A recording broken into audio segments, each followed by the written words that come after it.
up, guys? That Comic Awesome here, doing another review, doing Batman White Knight number 7, and man, it is 7 of 8, which means the next issue is the last issue in this series, although Sean Gordon Murphy has been hinting that there will be a second series, if he were to do one. If anyone thought issue 6 was amazing, issue 7... issue 6, boom, issue 7 comes in over the top of that. It was spectacular. I love this book. You guys should be reading it. Do not wait for trade paper. If you can go find 1 through 7 in your local comic shop, get it. If you got to buy it digitally, get it. It is good. And, I mean, the series has been on a steady incline. Issue 1 was good, 2, 3, 4, 5, and so forth. And it blows my mind because issue 8 is going to be the climax. And from what I am seeing, it is going to be a doozy. So, the story so far, Joker has become Jack Napier. He is becoming sane, or had become sane, and through some maybe less than legal means, has become a city councilman, has kind of dug up some dirt on Batman, and is trying to make vigilantism illegal to allow the police force to take care of criminals instead of someone who operates outside of the law. In doing that, he has gotten Batman arrested and now thrown in Arkham. But what's interesting is they were going to unmask him, and even Jack was like, no, we don't do that. We leave the mask on him. His identity stays a secret. So it's very, very compelling.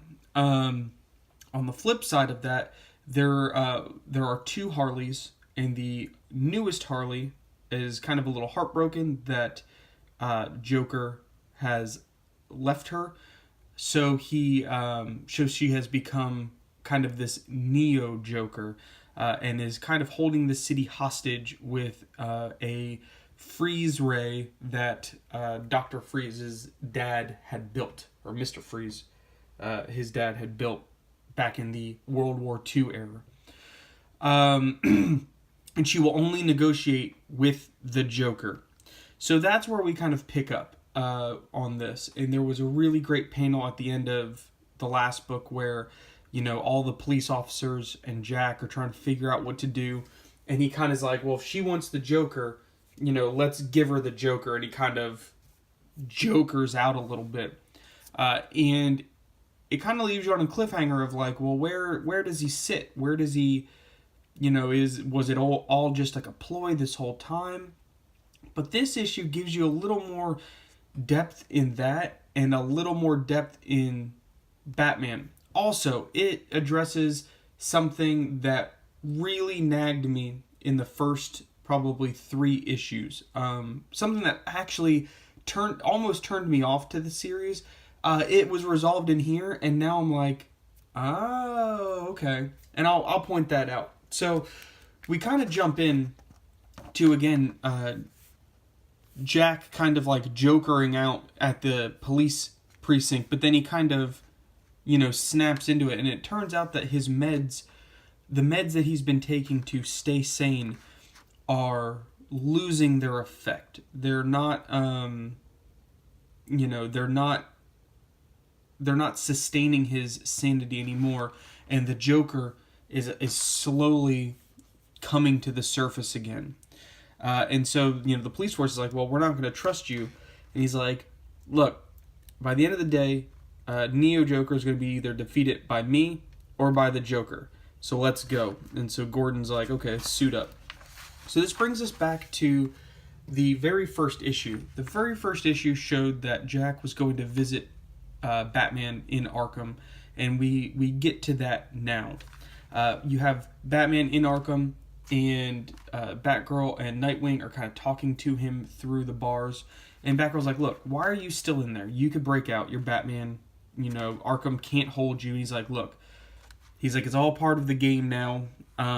This is, this is where I need to be. Jack will come to me. It's all part of this bigger plan. He's like, I've figured it out. And again, that goes to show that Batman isn't as... I was worried earlier in the series because Batman was very reckless, which means maybe he was losing his edge. And this shows that he has not lost his edge one bit. He's like, I figured it all out. I just got to stay here. So Jack goes to meet with Neo Joker. She kind of is like, look, I only want the Joker. Bring him out. And so he does, but then he kind of walks away. He's like, he Jokers out, and she kind of is receptive to it. She's like, oh, okay. But then he just turns around and walks out. And I love these panels. There's a lot of words, but it's very compelling. In, Jack sits there and he says, look, I've tried to make this city better by following the rules, but it's not changing. And Harley kind of calls him out on it. She's like, who are you kidding? You didn't follow the rules. You used criminals to give you power, to get you into a position to where you can follow the rules. So why are you going to start trying to follow the rules, now? And you have to think outside the box and do something that the Joker would never do, which is work with Batman. And I love this panel. You see kind of the Joker hair.